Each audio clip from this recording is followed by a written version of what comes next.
In this video, we'll talk about media economics and the global marketplace. When looking at media industry structures, there are three common structures: monopolies, oligopolies, and limited competition. Monopolies are essentially where one firm dominates production and distribution in a particular industry. We typically don't see a lot of monopolies in the US because it's against the law, first and foremost, but also because through a capitalist economy, we really do want to try and promote competition and diversity in the marketplace. However, we will talk about quite a few exceptions to this rule as we go throughout the course of this session. The second common structure is an oligopoly. This is where a few firms dominate an industry.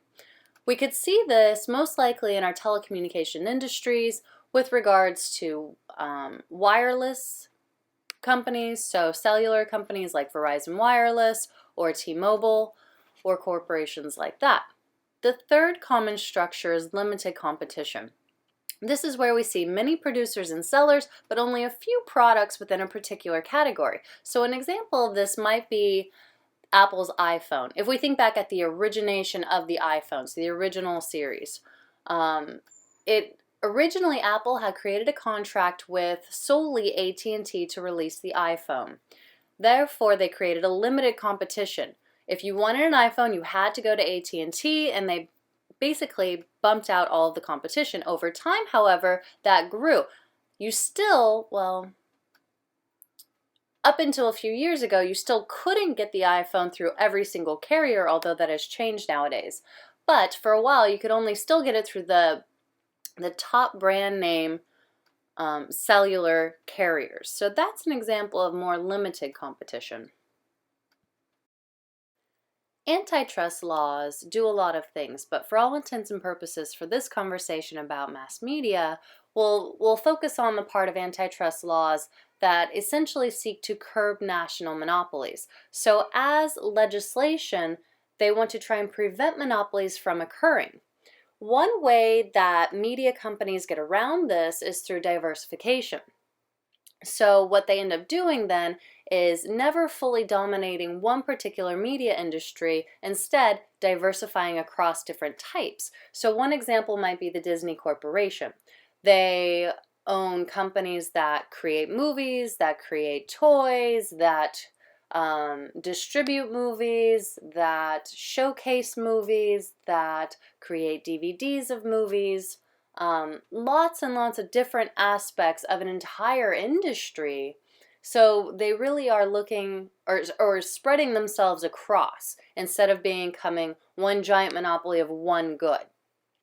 What this also does is it promotes oligopolies. It allows corporations to partner up and team up with other corporations to nudge out the competition and to support one another. So instead of having to share the wealth amongst lots of different corporations, now they can keep it between themselves. So we really are seeing a rise in oligopolies with regards to media corporation structures. The other aspect of monopolies I alluded to in the previous slide is the aspect of local monopolies. So when we look at media corporations at a national level, we can agree that we don't have a lot of monopolies. We do have a lot of oligopolies, with just a few media corporations dominating lots of industries. However, this changes when we move to a local microscopic level. So for example, in the Boston and North Shore area, you probably have a handful of internet service providers. You might have Comcast or AT&T or Verizon, something like that. However, if you move to a smaller market, say somewhere in the middle of nowhere of New Mexico, a market that small will really only have one provider. For example, I lived in Norman, Oklahoma for a while. In that area, you really only have one provider, which is Cox. With that industry or with that corporation, they can control and create a monopoly at a local level. Antitrust laws try to curb national monopolies, but they really don't focus on the local level. And so when we move across the country, we see that actually when these corporations buy up smaller markets, they really can create their own monopolies within towns and across states. Antitrust laws also don't really have teeth globally because they are within national borders. So when corporations want to create monopolies overseas, there's no real law that's preventing them from doing so. Another strategy we see media corporations use is that of specialization and synergy. Since the 1980s and 90s, the concept of synergy has really taken off. What we mean when we say synergy is the promotion and sale of different versions of a media product across various subsidiaries of a media conglomerate. But what does that actually mean? So when we take a company like the Disney Corporation, for example, we're looking at the creation of a product, so the movie Cinderella.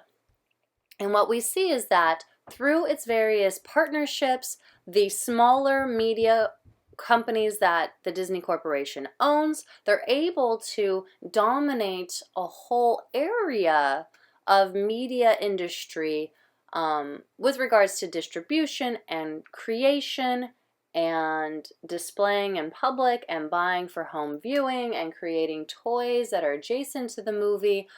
Really just all sorts of different areas that feed back to their pocket because they own all of these different subsidiaries. It's essentially the default business mode of most media companies today. The idea of specialization also plays in when we look at things like the magazines and radios and cable industries. However, this is changing with what is known as media convergence. The next video will explain media convergence in much more depth, but essentially when we look at how old media technologies like radio and television are trying to keep up with today's digital world and the internet, how ABC and NBC and CBS keep up with Netflix and Hulu and YouTube. So when we think about specialization, this concept is really starting to morph into a different creature that we're just now starting to understand from a media scholar perspective.